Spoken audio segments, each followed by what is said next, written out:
Oh boy, we had a barn burner. Stage 20, Giro d'Italia, the 106th Giro, Tarvisio to Monte Lussari, 18.6 kilometers, about 11 kilometers of, I wouldn't call it flat, but it wasn't climby. They used time trial bikes, then 7 kilometers of some serious climbing, like, what did they say here? 7 kilometers, 7 point something kilometers at like 12, 13%. It was something ridiculous. Welcome everybody. Tyler Yankee, Between Two Wheels podcast, episode 286. We're flying along here, 2 to go for the finish off the Giro. And I don't know how you feel about time trials. Time trials in the tour or whatever, and bike racing, send them off in reverse order of where you are overall general classification. This one, they did it in 3 waves. And so they did like wave 1, you know, the last guys in general classification. And then they had like an hour plus hour and a half break. Then they had wave 2, and then they had like another hour break, and then the wave 3. And the reason for that is they couldn't have cars on the top. So they had to get it was motorbikes following them. They do a change somewhere before the first time check. It was all drone footage covering the race as they went up the climbs. Pretty good. I didn't see any big issues. Well, you know, no bike wrecks, no real big. I mean, we had a mechanical. We'll talk about that. No one run into the barriers as they're coming up to the finish, because it was kind of sketchy there too. No bad exchanges as far as, you know, some people did some weird things. I saw Amaral. It looked like he was pushing off the guy that was pushing him, because you get one bike, you get a mechanic, but he was actually taking off his hood, his visor, and handing it back to the guy at the time. So let's get right to it. Let's get to the breakdown and there's João Almeida waving goodbye. That's quite the look he got here. Okay, so I mean, we saw a little pretense of things to come yesterday with Roglic and his one by, and I told you there's some problems you have with. I've seen some one by situations, which is, and my understanding. I don't do much gravel stuff though. It's kind of like a gravel setup, but I don't think they have a derailleur in the front. You just hope that the chain stays on, and the thing that the derailleur works well with, even though you have, you know, the upper and lower chain rings there. When you're going over bumps and stuff, the chain pops up. It doesn't fall off because the derailleur keeps it going there. So that's one aspect, and we saw it yesterday, and it did come into play. So the gorgeous day. I mean, they couldn't have handled. It was better. It was warm. There was salt coming off of some of the riders for the top of this climb. It looks like I don't know if is that Roglic's? Maybe it is. I don't know. They all had some pretty nifty gears going on today. Big crowds. They're really close to Slovenia, so therefore the Slovenians, I guess, came out in full force, hoping for Roglic not to get bombed like he did with Pogačar. They go through this little valley, then they snake their way up this ridiculous climb, and you can see the profile there. And we'll talk about the time checks. There's some really interesting little data you could get from there. Early on, though, Matthew Riccatello. So they had Champion for Cofidis, had kind of had the initial splits. He was in the lead to begin with. Then Matthew Riccatello comes along, and he didn't do a good not bad first portion as far as like time checks. You can see where he is on the first time check, which is they swapped the bike, and then there was a few kilometers before they started right at the base of the climb. They hit that. They still had a little bit of flat. They were going on the road bikes though. And anyway, Riccatello screams up the climb, and he gets the fastest time coming up to the finish, and it's held until Jay Vine comes through and beats him out by just a few seconds. So Riccatello got to hang out and by the way, he was in wave 2. So he does wave 2, he gets the best time. Then he has this hour sitting there, he's eating, and I thought it was great. Most people don't really probably want to be sitting there if they're not going to win. I mean, it's nice to get on TV, but tomorrow's the race is over. So for him, he's at the top of the mountain. The camera's on him all the time. I thought it was a great thing for the American young kid. First Grand Tour he's doing, but Jay Vine comes over, snips him. And then you have McNulty coming in right after. Now, by the way, back up just a little bit. Will Barta did a decent time. He was hitting the first time checks. Then Riccatello comes in. He's doing good. Joe Dombrowski puts up a good time. You've got like Riccatello, Dombrowski up there. Then McNulty comes, clips Jay Vine, and takes the lead. So now he's in the lead. So you've got American McNulty, then an Australian, then Riccatello, American. You've got Dombrowski, and it was like 1-3-6. So they were spreading themselves pretty good. And then Sepp Kuss comes in, and he blows it. And he puts on, well, barely. Or does he? A few seconds. Yeah, 2 seconds over the McNulty time. So he now is in the lead. I will go through kind of the breakdowns because I thought it was interesting what Sepp did as far as the first time check. He was about 30 seconds up, and we're going to kind of exclude Roglic and Geraint Thomas from some of this, but he's about 30 seconds off of, it's like 13 minutes, what I think was the time, or 11 minutes. I'm trying to remember I'll pull those exact numbers up, but he's like 30 seconds off from those. And then he screams past from the first time check to the finish. He ends up doing a really good one. There were some weird numbers on the second time check. He came through, and when you look at the thing, it's like, oh, he's 43 seconds off of McNulty, but he was actually 3 seconds or 18 seconds, I think, ahead of him.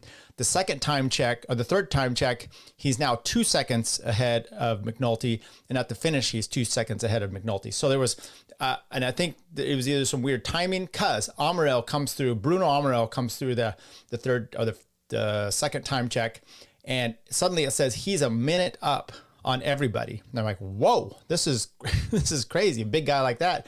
I mean, he's a good time trialer. And then all of a sudden that got removed. Matter of fact, if you go to Cycling News, they still have him like 30 seconds faster or 11 seconds, I think, faster at the second time check over Roglic, which is wrong. So, by the way, we saw yesterday, I talked about it yesterday, where Geraint Thomas was indicating how Sepp Kuss and Roglic, when they were riding, trying to drop him on stage 18, was it? That they were doing surging. There was a lot of this, a lot of back, kind of 10 seconds on, 10 seconds off, and it wasn't getting him. But climbers can do that more herky-jerky stuff. Then there was talk this morning, some people were talking to Adam Blythe of GCN, and they were saying, hey, this is surgy road. It's really hard to keep rhythm. And immediately you're like, oh, okay, well, you're looking at advantages of Roglic over Thomas. That's definitely a Roglic type of thing, in and out of the saddle, punchy or type of thing. He spins a lot more. It's easier. Thomas is a diesel. He can go, but he prefers that metronome type of thing. Anyway, Sepp Kuss comes in here, does a good time. He had the regular helmet the whole time. I don't know what this shirt thing is going on that Jalameda's pulling out there. The kind of Freddy Krueger look going on. Fist bumps, I guess, for Roglic and Geraint Thomas. They're both in their TT bikes. Everything's looking good. Roglic has his laser helmet. Now, we didn't see the exchange. So Roglic comes through on the bike exchange. He does pretty quick, no problem. Boom, boom, boom.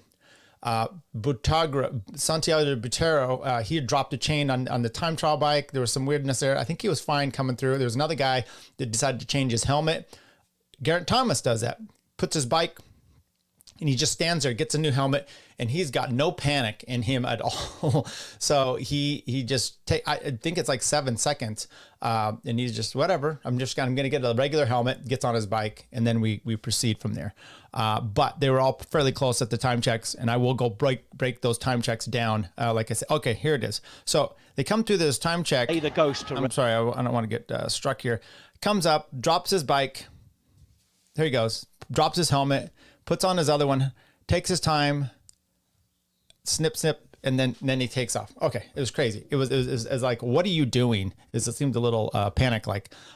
In the end, Roglic riding well. He's getting few. And by the way, there was, I'm trying to remember the tour, the Giro, 2000, maybe it's 18. Dumoulin wins it and comes into the final time trial. It's a flat time trial, but in pink is Quintana. Okay. So Quintana's in pink, and what's his name? Dumoulin's got to leap over him. And the whole time they're having a comparison of the two, where they are on positions and the time. You've seen this a lot. I don't know if it was due to the bike change, if they had a little more trouble with the transponders not to be able to do this, but they didn't do this very much. They came through, they're like, oh, now they're like 4 seconds, 2 seconds. Then it was 4. Then it was close to 10, 15 up midway up the climb. Now look, you got Thomas here. He's already got salt coming off him, so it was a nice warm day. But he's looking, and by the way, I noticed right away, I'm like, he's standing up on times when I just didn't think it would be, he should be. Now the time check was pretty close to begin with. Okay, near up the top, Thibaut comes over. He ends up kicking out Sepp Kuss from the top spot by like 6 seconds. He had beat him to time check 1, basically on the flat stuff, by about 15, 20 seconds. So he didn't have as quick a climb, but he had a decent enough climb. Roglic come blazing around. This is the section that threw everybody. So he's up by about 15, 16 seconds. He comes across this little ditch. See if we can find the ditch part here. There it is.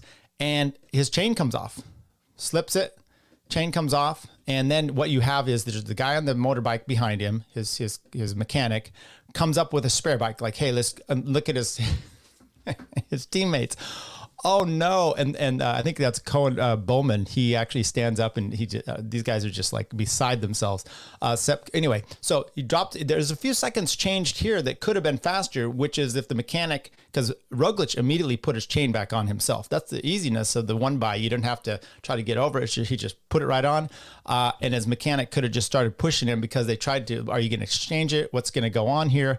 But push them off and you're going, maybe he's going to lose this race with a 1 by 16 second mistake. I don't know, I'm trying to make a joke there with a 1 by. Caruso, meanwhile, had been timing dead on with Sepp Kuss at the second time checks. Comes through, gets he overtakes then Thibaut Pinot, João Almeida, also exact same time as with Sepp Kuss, but then ends up leapfrogging Caruso. But then Roglic, he comes up to they didn't even, the time checks were a little bit odd as far as coming through. And the third time check was really close to the finish. Couldn't quite really get what that is. But all of a sudden they did a check of the two of Thomas and Roglic kind of on the road, virtual. And he was close to 40 seconds. He only needed 26 coming into this, but it was immediately 40 seconds. And he barnstormed this last bit. Did a little sprint up to the finish, ends up getting, let's see how many seconds it is over João.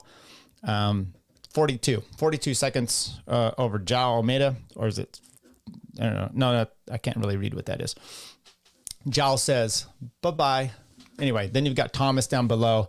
He does appear to be laboring a bit more, and you can immediately tell kind of when he comes into that last, 800 meters or so that he was not going to get it. Comes up to the line, and he misses it out. What is that? 40 seconds or so there. And we'll do the full breakdown. So the team now goes from crying to hugging, all happy, a little different than they had on Planche de Belfi. And we'll look at that as well. So Primož Roglic, 40 seconds over Geraint, 42 over João, 55 over Caruso, Thibaut Pinot, 59 seconds there. And then you get a little Americans going 105 to Sepp, 107 to Brandon. Ahrensman goes 118 for Ineos. Luke Nason, 149, Jay Vine, 153. And then you got some more Americans right behind Jay Vines here. So solid stuff. Let's see if they do the overall general classification. Primož, 14-second win over Geraint Thomas, João Almeida, 115, Damiano Caruso, 440. Thibaut Pinot moves up. I mean, Eddie Dunbar, remember just the other day, 2 stages or so to go, the last 2, he was fourth place, but he dropped more today. Aronson moves up.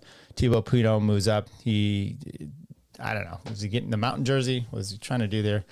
Leonard Kamna, De Plus. So Ineos puts 3 guys there in the top 10. Makes you wonder a little bit about strategy-wise, where they're able to actually put 3 guys into the top. I don't know. Should they have waited? That's tomorrow's stage. It's going to be flat, probably fairly easy for sprinter day. Definitely. Okay, let's take some comments here, and then I've got some breakdowns to do. Victor says, awesome Jill cycling coverage. Thank you, buddy.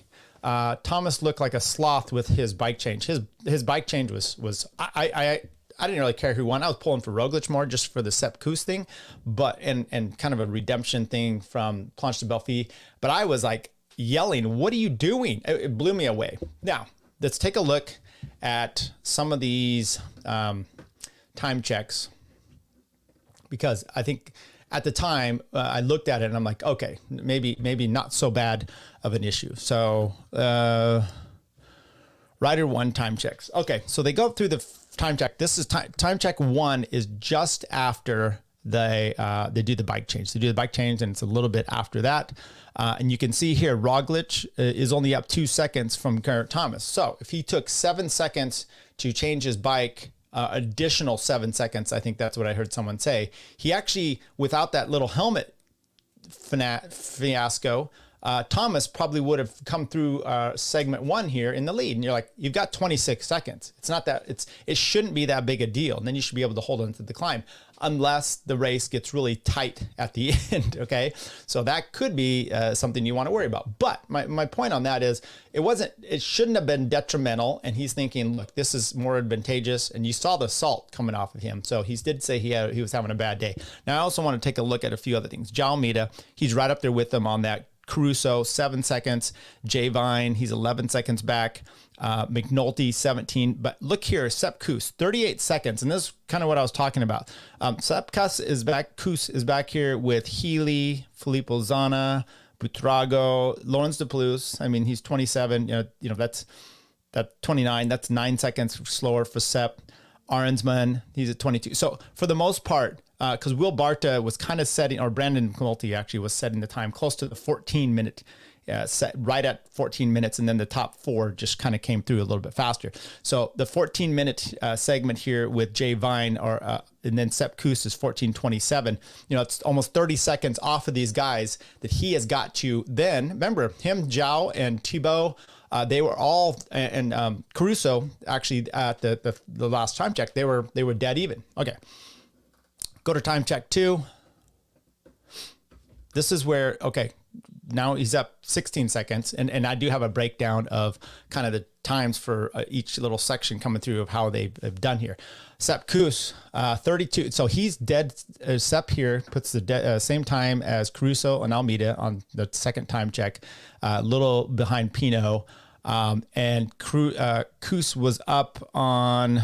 Where is McNulty? So he is 18 seconds better than McNulty at time check 2. Okay. And then we'll get to some of these others. I just kind of want to break through Sepp Kuss. So then from time check 2 to time check 3, Sepp Kuss is only up 2 seconds on McNulty. So if that time check is correct there, and I said there was a question because Amra at one point had a minute better time than Sepp Kuss. When Sepp Kuss actually came through on TV, time check 2, they said he was 43 seconds slower than McNulty. So there's some weirdness, but hopefully, and by the way, stage 1, remember they gave the mountain jersey to, I'm trying to remember who it was, but he didn't actually get it because the timing was completely wrong. Time check 3, Roglic here, Sepp Kuss, 2 seconds better than McNulty, 2 seconds slower than Pinot, 3, 4, 5, so 7 then Caruso. Almeida is extending it out here. So Sepp is losing it to these guys between time check 2 and time check 3, which you can see there too. He was up on 18 seconds up on McNulty, so he lost his time. Time check 2, time check 3, and you can see even at the finish, he didn't quite have some things there. Okay, so let's back up again. Take a look at Roglic, take a look at Thomas. On the time checks here, though, time check 2, Roglic is, and Thomas, I don't know that he necessarily underperformed. He didn't perform to maybe Thomas's standards, but you look back at Planche de Belfi, and we'll look at those times again. I don't know if you remember, Pogacar, it's 30-some kilometer time trial. The climb wasn't as bad. It's a little more flat in the beginning, but he puts like 130 or so, 120, 130 on Wout or on Dumoulin, but then almost 2 minutes on Roglic. That doesn't happen here today. And matter of fact, at the finish, you have Thomas. He's second place, and he's right up there with João. He's right up there with everybody. But Roglic performed extraordinarily well. Now, how much time did he lose with the mechanical? We don't know, but it played a part. Time check 2 here. He's up 16 seconds on Thomas, and between 2 and 3 is where he has the mechanical, yet he goes to almost 30 seconds between there. I don't know if there was a boost of adrenaline from that happening, probably to the last. Okay. I do want to bring up, this is a guy that's on Twitter. He does all kinds of crazy stuff here. Okay. So smallest gain marginal TT, and is that the one I want here? Okay, we can take a look at that. But here I thought this would be a breakdown. Okay, so between the start to time check 1, Roglic 13:49, Thomas 13:51, 2 seconds. We talked about that. They maybe lost 7 seconds within that spot there. Between time check 2 to time check 1 to 2, Roglic gains another 14 seconds. Now he's 16 seconds up. He gains between 2 and 3, 13 seconds. And that was a big gap between those two checks there. Well, you can actually see 1 to 2. That was the 20-minute. That was the bigger one. And he only gets 14, but then it gets steeper at the top. 8 minutes here of this one, he actually gains another 13 seconds. And then 2 minutes, he gains another 11 seconds. So the last little bit, Thomas was just dying as he's coming into this. I thought it was also interesting to see, here we go. So this is from time check 1 to the finish. Okay. They do basically the climb. Roglic puts in a 30:34, Sepp Kuss a 31:01. That's great. I mean, that's confirmation there of Sepp's brilliant ride. One of the worst. You can look at the time checks.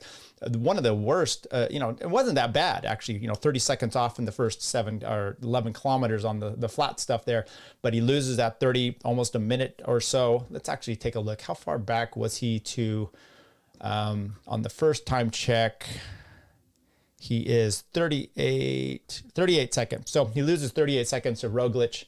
And then on the overall, that's really all he loses. So, he loses another 30 seconds on the climb. There you go. That makes sense. So, Riccatello. I mean, look at this. This is really pretty cool. Sepp Kuss, second fastest on the climb. He had McNulty down here, 2, 3, 4, 5, 6, 7th, 8th for Riccatello. So 3 Americans in the top, 10 there for fastest times up the climb. Pretty cool to see. A fun day to watch the whole stuff. Let's do some quick.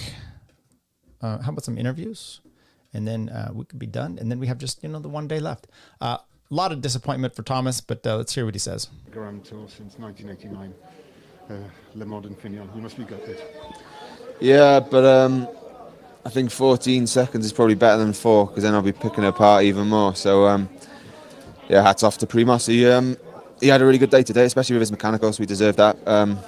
My point of view just felt, the legs going a bit about Kane from the top of that climb, and kind of knew wasn't quite on it. But I think if you'd told me back in March when I was still not even racing, then I probably would have taken that. But it's bittersweet now at the minute. But I think once it sinks in, I can be proud of what I've done, and then the team as well. The team has been incredible all race and prior. We've had a really good atmosphere, and I'm gutted for them as much as myself really to not finish it off. But I mean, your illness at the beginning of the year and the antibiotics is amazing that you've got where you are, to tell you the truth. Yeah, from training camp end of December till Feb, I probably had just as much time off as I was training. So it definitely wasn't ideal. But as I said, I stuck at it and stayed strong mentally, and kept doing everything to try and be at my best here. And I pretty much achieved that, and so I can be proud of that. But it's still quite hard to take at the minute. Yeah, your bike change was butter smooth. The helmet change was butter smooth. Was there anything you could have done differently? No. I think. Okay, this is the problem with the Euros. Okay, it was not butter smooth. The bike change, due to the helmet, it was not butter smooth. I had a problem too with Adam Blythe. Okay, he's out there. He's deciding he's going to be journalist or whatever, an interview, but he's been such buddies with Geraint Thomas that it makes it problematic. You can't even give a good answer. Oh, everyone loves you, and it's like, yeah, okay, fine, and you're his buddy. I get it, but you're a journalist now. If you want to be, you're kind of a monkey. With that, as the gap was, just pretty much did a better ride today, and as I say, just legs just didn't quite have it at the end. And I feel bad for him in a sense. Good for Roglic, but here we go. Yeah. Primoz, massive congratulations. Is this the biggest emotional roller coaster you're going through after racing? I guess so, for sure. I mean, it's just home. Huh? I spent my whole life here, a couple of days away in Slovenia with the ski jumping. We slept in Slovenia the day before. You see, how much crowd is around, the energy they give you, and it's just something I will definitely remember for the rest of my life. A triple Vuelta champion, Olympic champion, time trial. Now Giro winner, maybe the best winner of your life? The best? The best win of your career? Yeah. You never, I never want to judge. This is, I don't know, which win is more or less. But for sure, the energy or what I get today, I will remember for the rest of my life. You never panicked, even with the chain problem? Yeah, I didn't plan it, but it happened, and I was enough of a mechanic by myself that I put the chain back on and continue. How it was in your head at this moment? How you kept your focus at this moment when the chain dropped and you lost much time? How did you do it? How was it in your head? How you managed at this moment when you know? Not a big deal. At least I get a bit of rest, because I was standing there. You really thought this morning you could pull that off? You could go to win because so far G has been dominating. You really expected something like that this morning? At the end, I didn't really care about the result. When I knew what will be here, that it's really my ground here, and it was just that I want to come here and really enjoy every meter of today, and it worked. It was enough. But Primo, it's a revenge after the Tour of 2020, or it's nothing to do, or it's Giro. another story? Yeah, every situation is a new situation, I would say, but it went well, and I really enjoyed it. Primo, we saw you emotional, no? Cheers, it's like emotional moment, big moment. Yeah. It's incredible, you have a goosebump. To see all these people, all this support. Like I said, at the end, no matter of today's result, I would definitely remember this day for the rest of my life. Nibali told some words on the podium to you, Nibali? Who was in the podium with you? Yeah, I don't really remember much. For sure, congrats. You were the only one to test the course this morning by bike. Sorry? You were the only one on the bike this morning to test the course. What did you think? Obviously, I didn't did the whole climb, but last 2.5K and before a bit. It's steep, it's hard, and definitely I already saw the last 2.5K, so I knew that actually finish for me is after the steep part, and then I will just go with the fence for the last part. Is it because it is so close to Slovenia one of the best days of your life? I would agree. These are great questions. Come on, people, ask Were him you so something calm else. this whole Giro because you know this would be the ending? You always hope. I didn't. A lot of things happened in between that I didn't really like it. I had quite some problems, but we just continue fighting. Being positive, believing in it, and definitely I believed in today's day. That is the decisive one, and we did it. There's also a press conference For us. Ask him about pacing. He said he went out too fast and plunged to Belfi. How did he take that into account now? Some other little things. It was interesting that he did do a little recon. He was getting ripped on that from GCN for doing recon going out there, because that was a problem that he had ridden too hard and plunged to Belfi. Well, then it works out. So who knows? We'll leave it at that. Is there any other interviews? Let's do Luke Nielsen and then we'll be done. It seems like you have finished in the top 9. With all you've been through before this Giro, you come in, you were in Maglia Rosa, now you are finishing in top 10 in the GC. What does this mean to you, mate? It's hard to explain. It was. It's not that hard. Before the Giro, I didn't expect anything. Things didn't go well before, I came with the Giro with no expectations. I just wanted to race and hopefully get through the Giro in a good way. And stage 4, getting the pink, and since then, turning it into a ride for a GC, which was not a plan, and I for sure didn't expect there was a possibility. And it has been tough 3 weeks, but also really nice with the team and everything, and also then to what it seems like finish with a top 10 is it's just considering my expectations before the Giro. It's hard to describe. How was it for you personally to there's a mechanical story. Thanks a lot, Andreas. Thanks. Thank you. Wow, that was interesting. Let's finish this. Okay, so the mechanical happens of Roglic on the TV as they are interviewing him, and everyone's just like, "Oh shit!" You'd think he would have maybe have died. I want to go right back to the results. We're going to break down real quick, just an overview of all the positions of everybody. There we go. So Roglic obviously wins. Let's see. Did anybody DNS? Nothing. Nothing. No, everyone made it. And I think the time cut was like 50%. So they made it pretty easy. Cavendish comes in here, only 12 minutes back. How close could you come? Maybe 12 minutes. I don't know. GC, we see that Roglic pops up into first, 14 seconds. This guy, same here, this amateur, I don't know what his name is. He did a thing of the closest races in tours. Where'd it go? I think it's in my bookmarks. There we go. You can't see it here, but I can. So it's 6 seconds in the 84 Vuelta. And then we had 8 seconds in the 89 Tour de France. We know that one, Greg LeMond. The 11 seconds in the 48 Giro. 11 seconds in the 74 Vuelta. 12 seconds in the 74 Giro. 13 seconds in the 55 Giro. And 13 seconds in the 56 Vuelta. So right probably next to that is 14 seconds in the 2023 Giro d'Italia. Okay, so Roglic, obviously we move up and down. Sepp Kuss moves up. Anybody else really going up big time? Jay Vine moves up a spot. Larry Warbass goes down. Bartog up 2. No one with real big positions. Eddie Dunbar down 2. It's one of the bigger moves. Down 3, Jonathan Lastra, but who cares about that? It's too far out. Take a look quickly at all our American contingents. Did well today. We had... let's look at it on the stage. There we go. 6th, 7th, 11th, 24th. So I wonder if Joe Dombrowski's was wrong. 34th for Barta, because they had Joe Dombrowski up there pretty close for quite a while. And it shouldn't have been. So I wonder, he got moved down. So maybe he didn't have quite the day that it looked like he was going to have at one point. Points jersey. Okay, let's look at all the nations now, because we need to get back to all this. Jonathan Milan, he's going to probably win that tomorrow. We'll take a look and predict of who's going to win the overall for that in the stage. Thibaut Pinot holds on to the climber's jersey. G would have really needed to just win it outright today.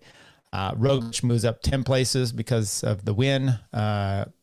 Sepp Kuss moves up 18 places because of his great time, and they took the time on the climb, so it was just that. So first and second for those two going there. The youth is going to be held easily by João Almeida. 4 minutes back though was Arnsman. He had a good race, and the team, it looks like Bahrain is going to win that. So we will look at the stage profile. That was today's. Look at tomorrow's into Rome. I mean, it's just down there, and then they go, it's like the Tour de France into Paris. Although I heard this year they're not doing into Paris, so it'll be interesting. Anyway, it's pretty flat, little sprinty. Who's going to win? I mean, you're going to have a chance for Cavendish to finally get a chance for him to maybe get a win. He's got to have a lead out. He's got to stop whining. And that's the problem when you don't have at least, he did that the other day, which is, when you're a sprinter, sometimes you come into this and you don't have a team helping you. You try to jump on a sprinter's train that you think is going to do that. The problem is they have different ideas. I've done this before. I've jumped on national champion in a crit before, thinking that he's the wheel to go for. And for some reason, he's not that interested in this race. And you're like, well, damn. So, it's always best to, and you saw this with Jayco, Michael Matthews, which is like, we're not the best here, but we're going to do our race. We're not going to depend on someone else. You have one or two guys lead you out. DSM did that last time. Jonathan Milan starts his sprints too far behind. He's got to get better positioning, and he needs to be up front because he has the best kick for it. If he decides that he's going to fix it in Bahrain, they could go all in for him tomorrow. And then maybe that'll happen.